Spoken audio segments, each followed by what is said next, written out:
the swipe provides a good introduction to power moves and spinning around two axes simultaneously.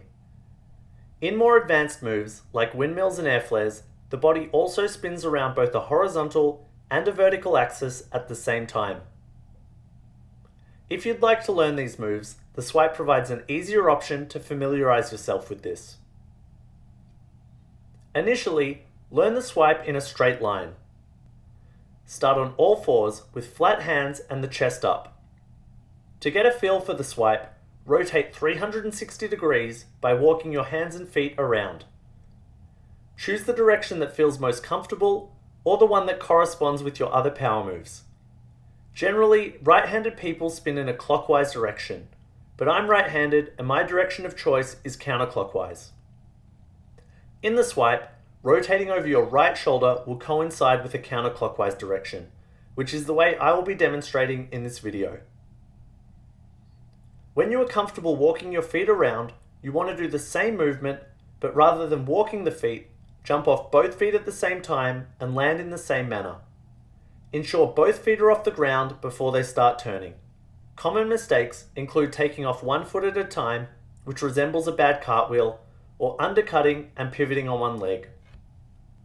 Prior to the swipe takeoff, lifting and swinging the arm can help generate momentum. Starting with one arm raised also replicates the landing position, making it easier to learn to do multiple swipes. If you spin over your right shoulder, start with your right arm raised. For a strong, powerful looking swipe, try to keep the hips as high as possible while your feet are on the ground, and at roughly the same level when they are in the air.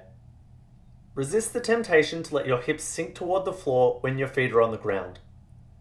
Another common mistake is jumping excessively high during the swipe. When you are comfortable doing a single swipe, practice linking two together in a continuous motion. And when this is comfortable, it's time to learn to do this in a circle by adding a second axis of rotation. Now with each swipe, you will rotate 90 degrees to land facing a different direction, rather than always facing the same way. This keeps you centered in one spot instead of traveling with each repetition. If you turn over your right shoulder, you will spin it in a counterclockwise direction. To do this, rather than letting your hands travel along a straight line with each swipe, place your left hand by your hip. The line joining your hands in the starting position, and the line joining your hands after placing the left hand by your hip should be at right angles. This will cause the body to rotate 90 degrees. If you're in a square room, each swipe should land facing an adjacent wall to where you took off. When the 2-foot swipe has been mastered, you can move on to practicing the single leg variation, also known as the master swipe. This makes each swipe look like you're about to spin in one direction before reversing it. If you spin over your right shoulder, kick your right leg directly up before jumping. Once again, make sure you're in the air before spinning and ensure you don't pivot on the planted foot. Many fall into this trap when starting to work the single leg variation.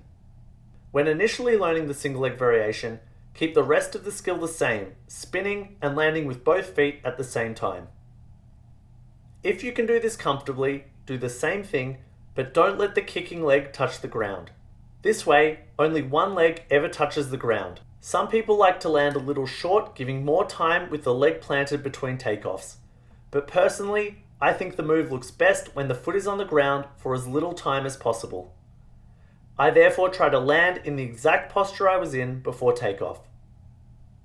When you've mastered the swipe with quarter turns each repetition, you can try spinning a third or even half a rotation with each swipe and choose the degree of rotation you like. If you have other power moves in your skill set, upon mastering the single leg swipe, you can practice comboing it to these moves. I hope you enjoyed this tutorial.